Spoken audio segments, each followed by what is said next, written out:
Bicycle, bicycle, bicycle. 3, 2, 1, eh bien non. Aïe aïe aïe, attention Philippe, le parapet. Ah, Christopher Froome qui n'a plus de vélo. Christopher Froome à pied. Oh my God. De nouveau Pierre Rolland, attaque de Pierre Rolland encore une fois. Personne ne réagit. On poursuit notre spécial Giro 2021 avec notre invité. Il roule pour une équipe française, il va disputer son premier grand tour. Et sa dernière victoire, c'était dans Vélo Podcast où il a battu magistralement FP dans un quiz il y a un mois. Le grimpeur de la Cofidis, Rémi Rochas, est avec nous. Salut Rémi. Salut les gars, merci pour cette seconde invitation. Merci de venir nous voir. Et puis oui, c'est vrai que j'ai toujours cette défaite en travers de la gorge quand même. Ça, un peu difficile. J'espère que je ferai mieux tout à l'heure dans le quiz avec Vincent Renaud. Bon, le grand départ de ce Giro, c'est à Turin, on l'a dit tout à l'heure, ce samedi. Alors, j'imagine Rémi, pour ton premier grand tour, il y a de l'excitation, non ? Ah oui, c'est sûr, ouais. C'est avant tout pas mal d'excitation et c'est quand même ma première course de 3 semaines, donc j'ai aussi un point d'interrogation sur ma façon de récupérer au fil des jours et des semaines, surtout sur ce grand tour, ce Giro qui s'annonce quand même assez difficile. C'est quoi ton programme d'ici samedi justement ? Est-ce que il y a plein de choses qui se passent à côté ? Enfin, c'est la grosse machine, est-ce que tu le ressens tout ça ? Pour l'instant, non, pas encore grand chose. Une fois là-bas, on va faire un bilan sanguin, un nouveau test PCR, et puis il me semble aussi qu'on va faire des petites photos, animations avec l'organisation du Giro pour les animations qui passent souvent à la télé quand ils présentent les coureurs. T'as déjà prévu une petite célébration ou pas, Rémi ? Non, je pense que c'est quand même assez cadré.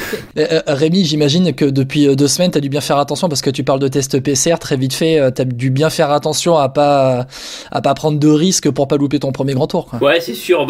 On est toujours prudent parce que on a toujours envie d'aller sur les courses.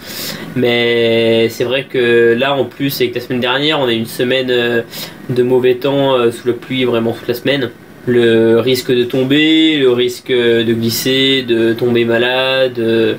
J'ai pris un petit rhume en début de semaine dernière, mais juste au nez, donc c'était pas grand chose.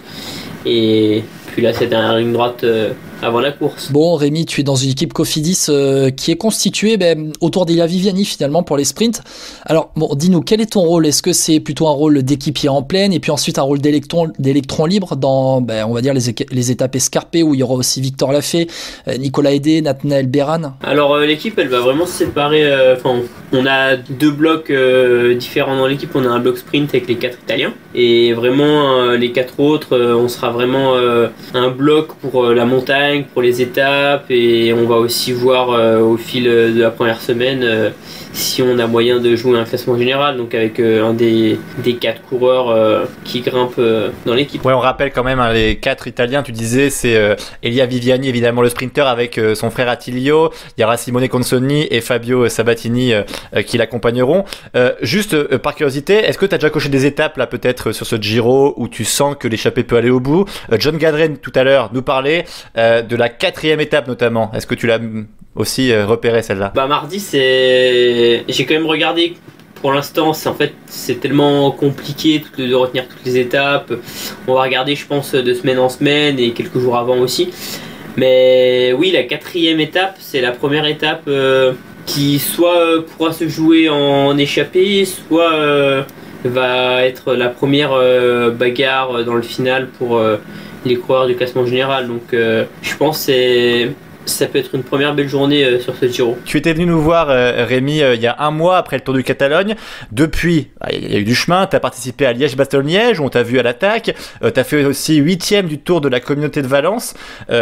Au final, tu enchaînes bien. Est-ce que tu te sens de mieux en mieux physiquement et tu prends tes repères en World Tour ? Ah oui, complètement. Je suis vraiment de mieux en mieux au fil du début de saison.